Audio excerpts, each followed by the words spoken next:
Hey there, welcome to the Overtime Chatter. I'm sorry I just got you looking at my little logo for myself. I haven't been feeling very well, and if you this logo look way better than what I look like on the other side of this. Um, like I said, I haven't been feeling well, but let me get to this episode because I don't want to talk about that right now. I'll probably get into it later, but this is Belle Collective, season 3, episode 5. The main event, and they got main spelled like the main for hair, like horse hair, whatever. Anyway, I'm gonna jump around a little bit because it's just the things that stuck out to me the most. But I think I'm covering the whole episode. Anyway, it's Latrice, and she's in her girlfriend's Mandy's beauty salon, and she's getting her hairstyle for her event. And that's also where her event is going to be held because her place is not ready yet. She's talking about maybe 6 months before she can get into her shop. So anyway, the Mandy's, I guess her stylist name is the Slayer. That's tight. I like that. Well, anyway, that means she could do some hair, and her hair look good, and Latrice's hair look good too. While she's sitting there trying to style it. So anyway, she asking, Mandy's asking Latrice, well, asking the Slayer, I guess that's the Slayer, that's what I call her, asking about who all coming to, you know, to her event, to her a wig reveal. That's like a tongue twister for me. Uh, um, she goes to tell I invited all the ladies, but only I think one person RSVP, and she said she ain't looking for Marie Monroe to come because their relationship is kind of funky. So anyway, she said, "What about Josh?" She didn't say nothing about Josh. So she said, "Oh my gosh, Josh! Don't even say nothing to me about him." I was so hurt. I met up with Aisha to take care of some stuff. I'm recording. Stop. I'm recording. Go away, Julian. Okay, I'm just going to ignore you anyway. So anyway, y'all should see my face. I'm waving my hand at him, looking straight at this Oberchan Chatter logo. So anyway, she asked Josh if she was asking about Josh. So she said, "Yeah, I was with Aisha, and she was telling me how he was telling her about my business, all my business in my marriage, and she said it really hurt me because we friends too. And she said if it wasn't, I should have did what Cliff said, yeah, and fire him. But I got so much going on with this event today and planning, and that still kind of bothered me. But when he come into the shop, we just basically business. I don't say nothing to him, but trust and believe. If I could have called him and said, just called him and said, hey, just don't come back, I would have did that. So anyway, um, I suggest that Cliff is doing exactly what everybody can tell he doing except her, because when you in it, you don't see it. And what he is doing is he is making it so anybody that's close to her, outside of maybe her mama, but she might be next because that mama says she love him, but that man ain't no good for her daughter. So anyway, he just, how them controlling people do it. They isolate out everybody so you think they need him. And you can believe that she thinks that she need him. That's funny to me. Anyway, um, the event starts, and one of JJ's daughters come in first. The daughter that he got with Selena. I don't know if that's the twin or what. I don't know. I can't tell. Then walks Aisha, and she looks good, and she and so Latrice tells her, "Girl, you look so good. You can carry my babies." And Akia said, "I ain't carrying nobody babies." And she walks in, and then when Akeisha walk into an event, and she says that the event space looks good, that's nice. I gotta believe it because she picky as hell. She real funky by hers, but she ain't say nothing bad about it. But she was over there tearing that food up. So then we see Aisha. Okay, so then where I got now? A few days. Oh, okay. Oh, anyway, this side note, I want to tell you this that I think it was a few days online, This wasn't on the show. I don't know where I saw this at. I want to say it's the lady. It's a ladies site named Sassy TTV, and she caught a glimpse of exchange between Marie Monroe and Latrice, and in the beef online, the beef, well, what she said in so many words was that don't come for me, Latrice. So she didn't say that, but she's like, okay, you want to fuck around? Tell something. Tell this. Tell how you couldn't come to production. You couldn't come film, or you need a couple days off, allegedly, because you was bruised. Yeah, that she was bruised. Yeah, that she couldn't come to do what she was to come to work because she was messed up, and it sounded like it's because Cliff was over there tearing her ass up. And another side note, how come when we see that Tamara girl, she she talking to Selena, but when she come in, why she always wearing black? She had that black shit on the episode before last when they was doing that gym shit. And at the same time, Letitia was sweating, and she had like a chocolate brown long sleeve. They didn't know they was exercising because of so Gucci. It might have been the second episode. And why she always wearing black, and then she got on black again. She must think she look real good in black, but I think she can't dress because she don't never wear. She always wear one color. Like that's not monochromatic, is it? No, monochromatic. I think when you wear like blocks and shit. Well, anyway, she dressed like a box of crowns. Whatever she wear on the top, she wear at the bottom, same color. If it's white, she wear all white. I don't know. She don't know how to dress. Actually, don't none of them know how to dress. Anyway, we at the event, and Latrice is saying hi to everybody. And so Gucci walk in. This is what I don't understand. First of all, I don't know what the fuck so Gucci had on. I think did she say a stylist gave her that shit? I've been like, girl, I'm not wearing that bullshit. I'm not. Mm-mm. Not wearing that shit. I'm not looking like the Jolly Green Giant. It ain't look good. It didn't flatter her. It needs to be on somebody a little bit thicker, I think. And she too flat chested for that shit. She needs some titties to wear that. She ain't need. I mean, it just didn't look good on her. Like she had like Slender Man chest. It just didn't. Okay, make it off her outfit. And then I didn't like her hair either. Her wig wasn't put on good as it should be. So anyway, why is she coming in there with a fucking attitude? You don't. You know, if you want to get over yourself or stay home, how you gonna come into somebody's event and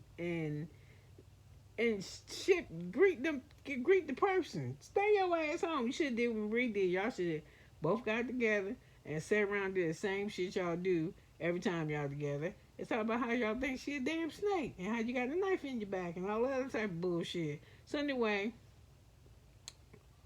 so Gucci, Shantae, shit, I don't know what her real name is, but she she came in there with an attitude.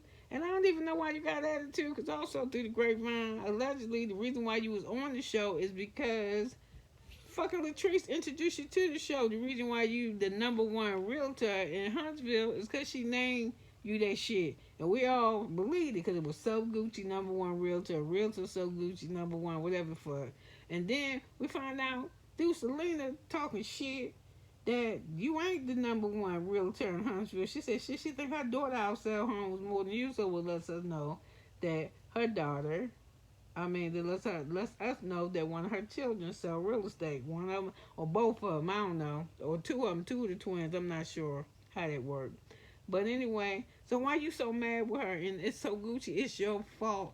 You thought because y'all was friends and you could bullshit. We can't. When you close with friends, you can bullshit. She brought you on the show and she named you So Gucci that you could be So Gucci and you ain't get that damn contract signed. Move the fuck on, sell another house, yo. If you So Gucci, so you sound pressed for money. I'm just saying. When realtors are doing well, they don't act pressed for money. And the reason why I know is because I used to be a real estate agent myself. Yep. I last long enough to sell 2 houses to the same person, and I got the fuck out of it because I didn't like it. So anyway, I'm skipping to Glenn now. And we already know, I knew she was going to fall for that shit. Glenn using his grandmother to get his family back and teach her. She was falling for, at least she had me thinking she was, so she went out, had an unscheduled date night to meet with him to tell him that I know I'm going to be there for your grandmother. I'm always going to be there for you because that's what we family. But this is no way, shape, or form us getting back together because I was sitting up in that motherfucker holding your hand and rubbing the back of your head and hugging you and telling you it's going to be okay. So he tell her, listen, he ought to tell her in the restaurant outside, you taking long enough to get better than it was for Jesus to raise people from the dead. I'm not gonna be waiting. You about to toss something away terrible. And this is what's killing me. How you gonna tell her when to get better? You hurt her. You think cause that baby ain't yours that make it better. No, it don't make it better. It don't arrest the fact okay the kid ain't yours. And then when she found out about the kid, think the motherfucker was like 8 already.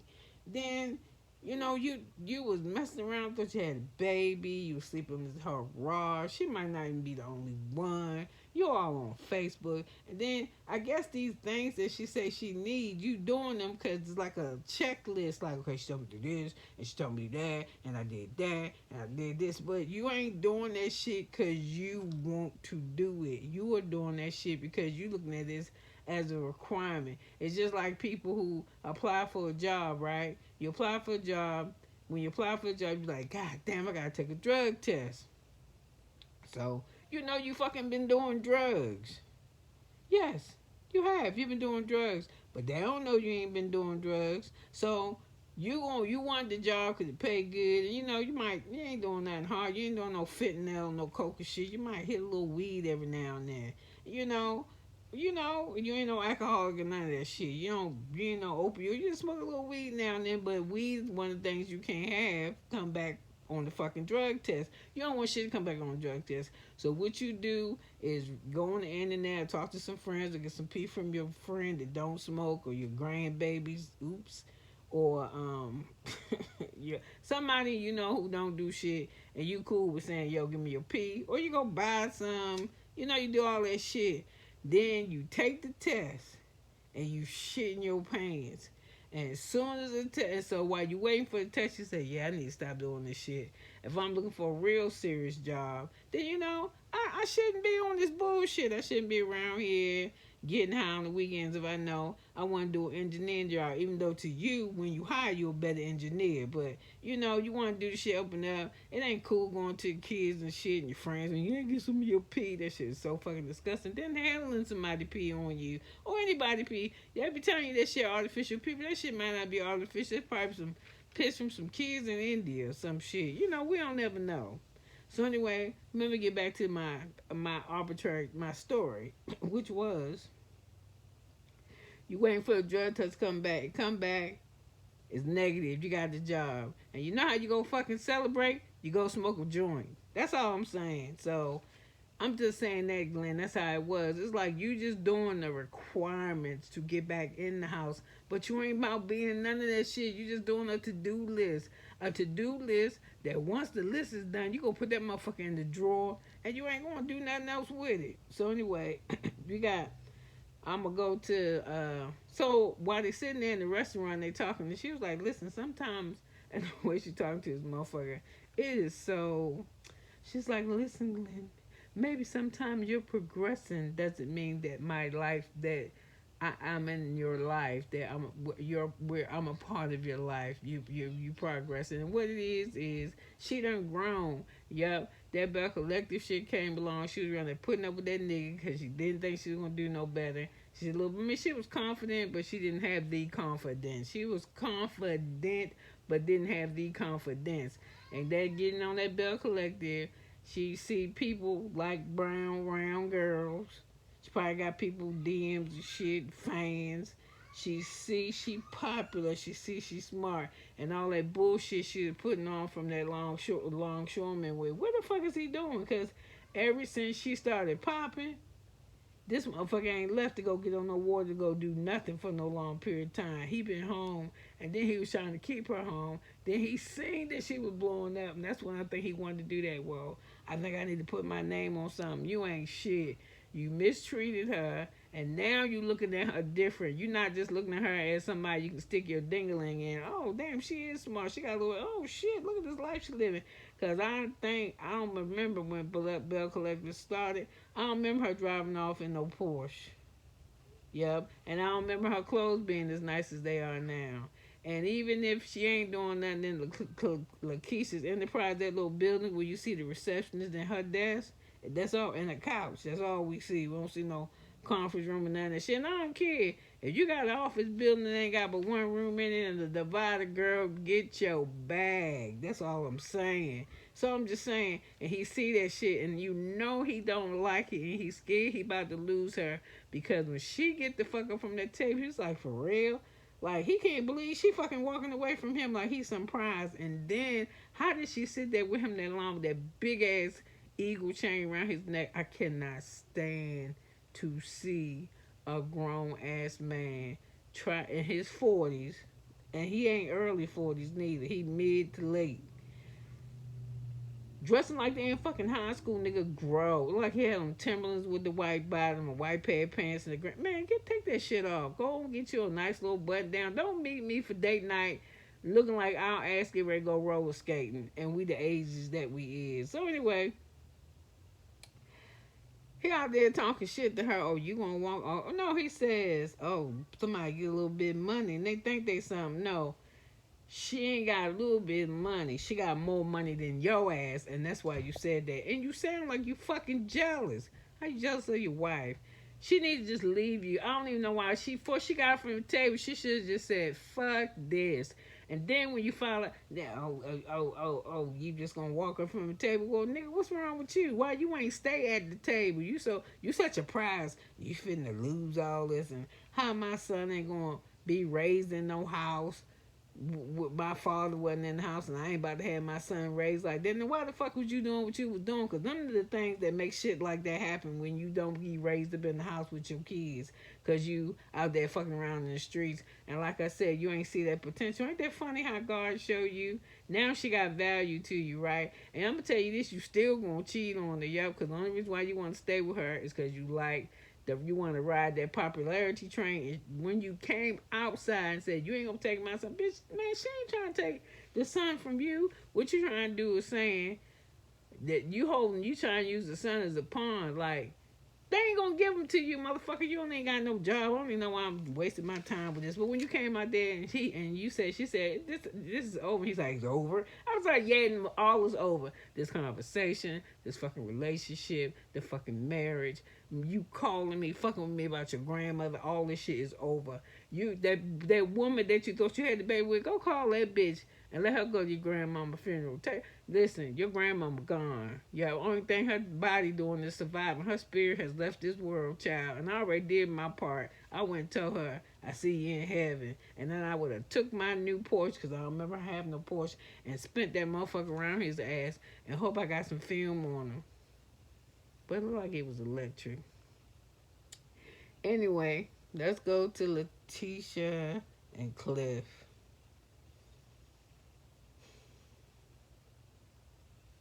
Oh, wait, let's do Tisha and Cliff when they show up to the grandmother's house. And he's sitting there. Oh, what's the matter with her? The fucking, she already told you when she called from the office what's wrong with her. So he get to the cousin. She's strong. This ain't happening. She gonna be all right. And then the cousin said, motherfucker, she ain't gonna be all right. Didn't she in hospice? We over there drugging her ass up for pain. You walk in there, she don't shit. When he walked in the room with Letitia, know what she said? He said, hey, grandma, this Glenn. I ain't making fun of the grandma. I'm just reenacting the best I can. Did Glenn, who you made? And he's like, yeah, making sure she was hanging on just for that. She don't want to stay here. She tired. He's so selfish. He likes shit how he wants, just like he told her, shit runs smooth when we follow what I want to do. She was like, man, I ain't listen to this clown ass. And you should stop listening to this motherfucker. And then that should be the end of that. It's just, the grandmama is dying. He just want, I don't understand. And then I would be mad if I was a grandmother. You know, my grandmother made me who he is. I wish I would hear my grandson telling some goddamn woman that he done cheated on and made a baby with and married. That I made him who the fuck he was. No, I didn't. I did not make you no cheater. I did not tell you to be no dog. And stop telling people that that shit is disrespectful. Like, she made me who I was. What was she, a cheater too? Nigga, don't give me that cap. Don't give me that shit. I don't want that. You turned out to be how the fuck you wanted to be for whatever reason. Yep. And you ain't had no father in the house with you. And you just following what your daddy did. Same stupid ass shit probably. Messing with some damn woman somewhere. Lying ass dog. Anyway, I can't wait for the grandmama to leave. She probably tired of listening to that bullshit too. Just like me. Yeah. And she looked tired in that chair. She looked tired. And I tell you I didn't like So Gucci outfit because I didn't. Well, anyway, y'all, let me get to my creepy ass parts. Anyway, because that thing looked bad on her. And I gotta say, I said Aisha always eating something. And she's staying in the corner, but she in the corner talking shit. Why would she say that she think that Latrice and Selena is lesbians? And she did throw shade on Latrice. She said, I don't know why we handling this. We having this event over here in somebody else's salon when Latrice sitting around bragging about how she closed down the 4,000 square foot shop already, and I ain't seen it yet. You always throwing some shade, Aisha, about some bullshit. So anyway, I was listening to Gucci and her confessional and her truth booth, whatever the fuck they want to call her, and she on bullshit because she's saying that she trying to make us think that she likes Selena, but Selena don't like her. But so Gucci, I'm just gonna tell you because we the same complexion, and I kind of deal with the same thing, and we kind of around in the same area. I might be 10, 15 years older than you, but you on that black light skin thing. Your thing, the reason why you don't like Selena is because she pretty and she light skinned and she got good hair, and you's black like me. There ain't nothing wrong being that dark. I say all that shit. The darker the berry, the sweeter the juice.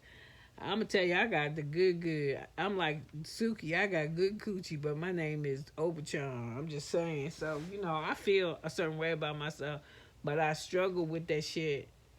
Because, they called us a lot of names. Everybody got fucking picked on, and I don't care what color, what the fuck you got picked on. Your picked on seemed like the worst picked on in the fucking world. And I think, too, because it took Jay, because I think, too, he likes aesthetics, too. That I think Selena is probably the prettiest woman that he could probably ever get. I ain't lying.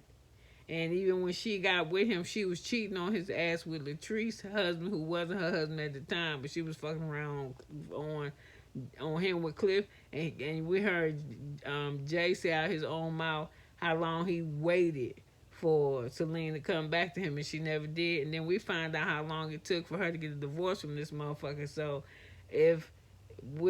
So Gucci already struggling with, because she is struggling with,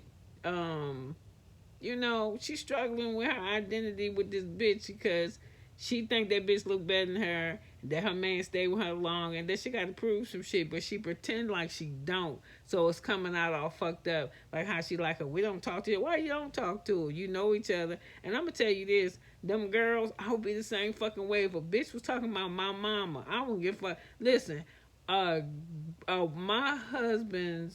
ex-husband's new wife talk shit about me, and my daughter got on the phone and called her father and was like, "Why is this bitch talking about my mama?"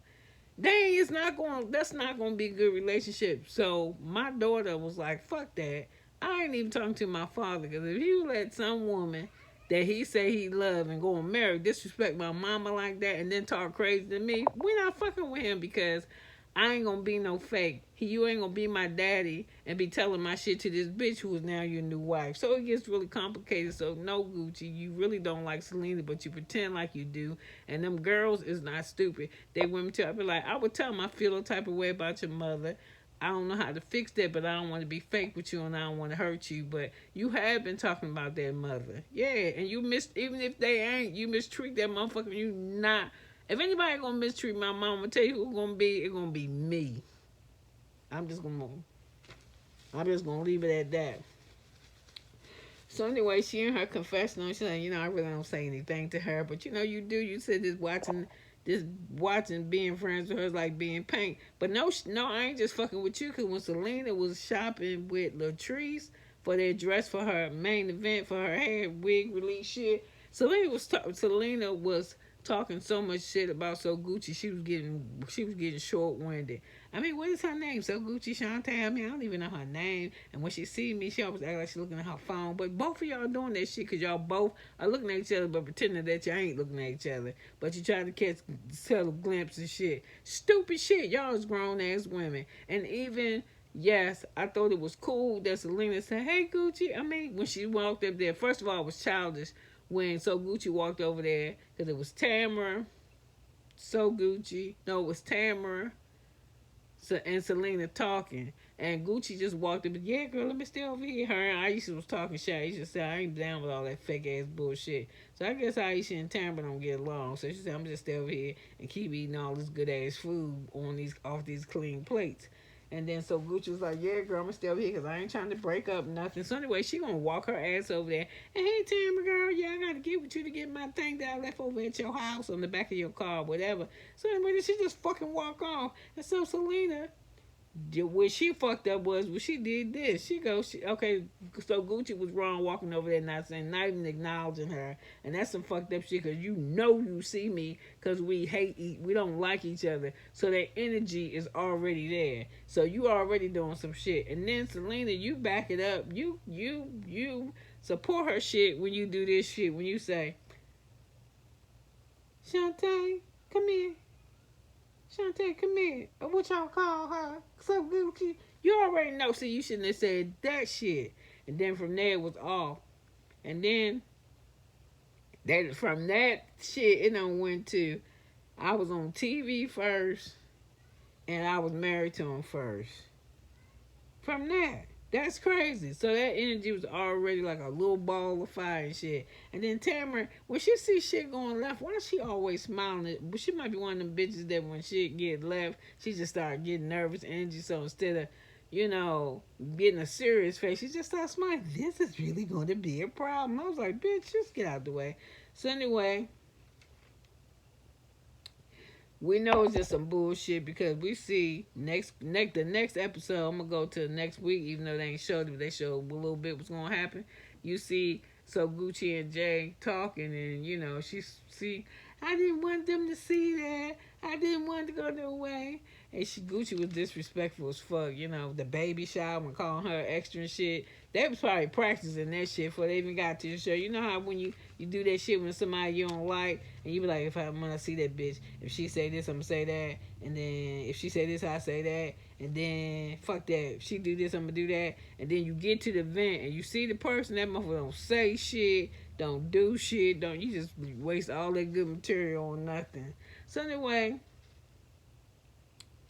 I was telling you that Glenn said he didn't like what Tisha had to say, and that she wasn't getting his son. And she said, "Man, she don't want your son, yo. She wants you to be in his life, but you don't want the son if she ain't with him. So you can't make. She said, you can't tell me where I'm putting my head. You can't tell me shit. But he used to could tell you, and you used to would do it. So good thing you don't do that no more. And then she just saying, man, she didn't want to hear that shit, so she got up and walked away. And I can remember that shit too. I can remember my relationship and my marriage where my husband made more money than me. And he got out of the service. It was time for him to retire. And he wanted to retire. When he retired, man, we had so many goddamn, we probably had back then in like 2008, 7, around that time, we probably had like $1,500 a month in car notes. We had like a 300 BMW.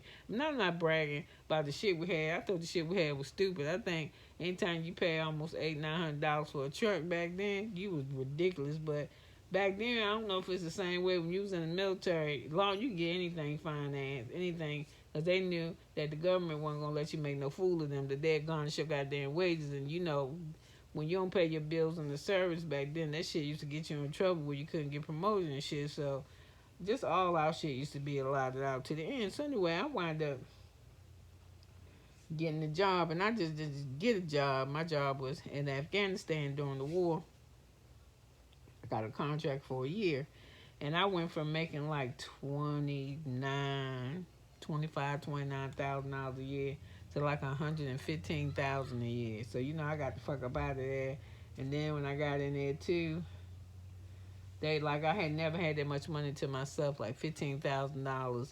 After you stay 30 days on contract, they give you 15, and then you get another. My shit, but my salary was like 115, but with my bonuses and shit, I was close to like 140. So 6 months in, you do it, and you can stay on contract as long as the contract was available and you did your job. So yeah, when I started, I saw myself different. Before I was just a housewife that followed my husband. I had a degree, but I got in where I could fit in because we need to work because he really liked nice things and I did too, but I'm more practical. Like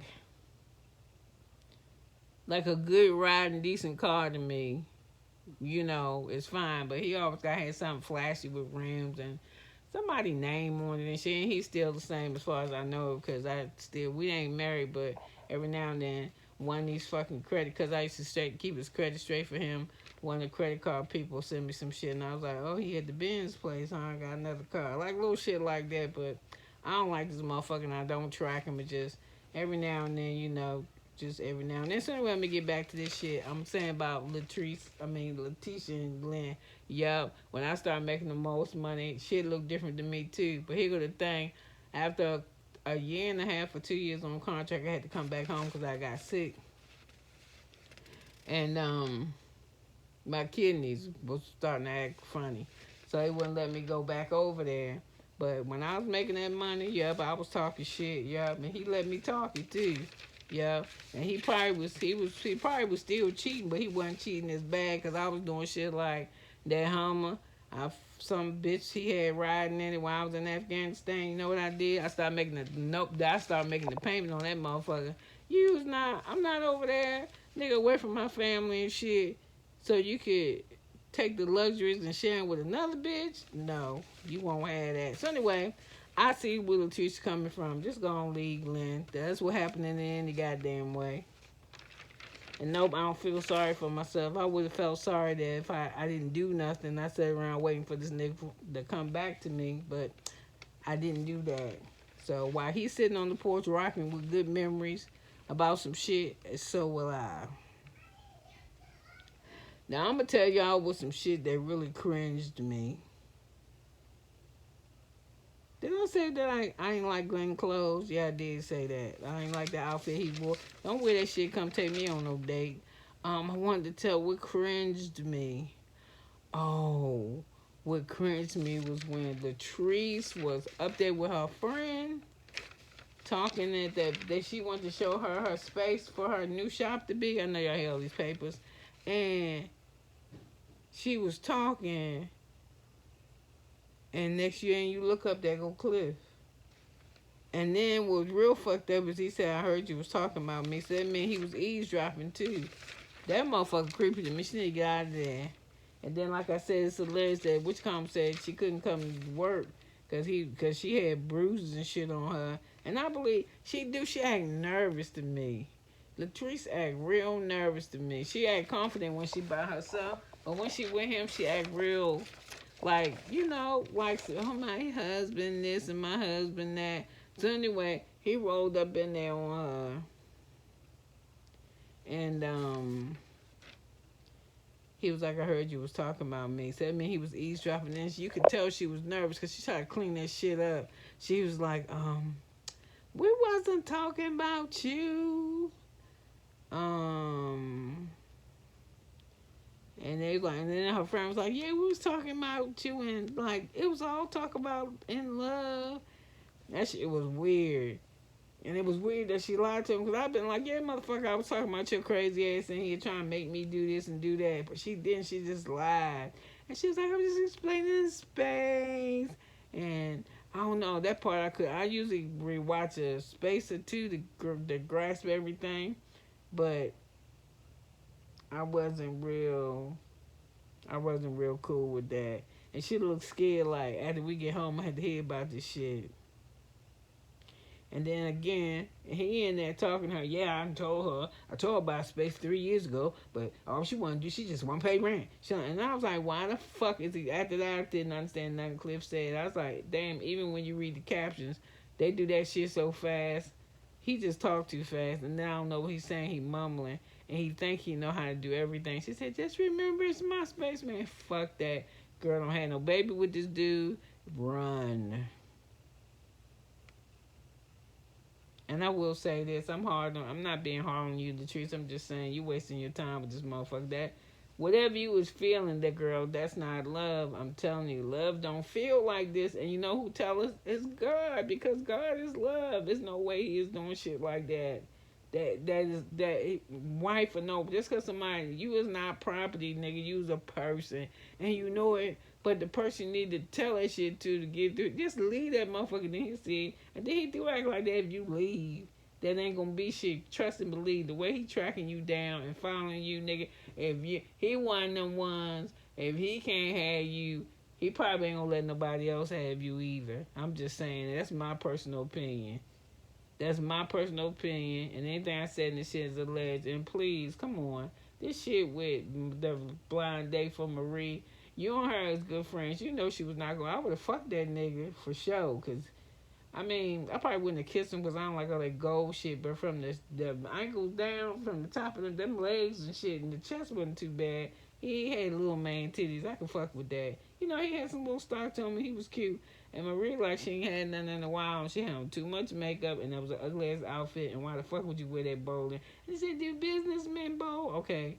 I don't know how many millions of dollars and shit you got. But come on, girl. Be real. And if you got a whole bunch of money, you probably do because your house look regular as fuck. I'm just saying. If I was...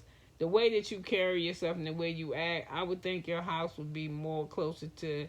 the Treese's shit, you know what I'm saying? Not look like hers, but be on that level of like, at least your house costs almost $1 million. You got your shit. My house look like your house. Well, your house probably bigger than mine a little bit, but girl, do something with your millions. Don't sit there and hold and make people sign DNAs. And I don't know. I don't really like Marie that much. I think she a shit starter. So anyway, I can't wait to watch next week's.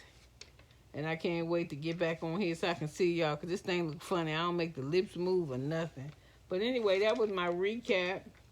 You can like or dislike. Do whatever you want to do. I don't think you can. They said you can't dislike them no more. I think that's what they said. I think they said that you can't dislike videos no more. I don't know. Because don't nobody press none of my buttons to like, dislike, don't even leave a damn comment. But that's cool because we ain't got no comment.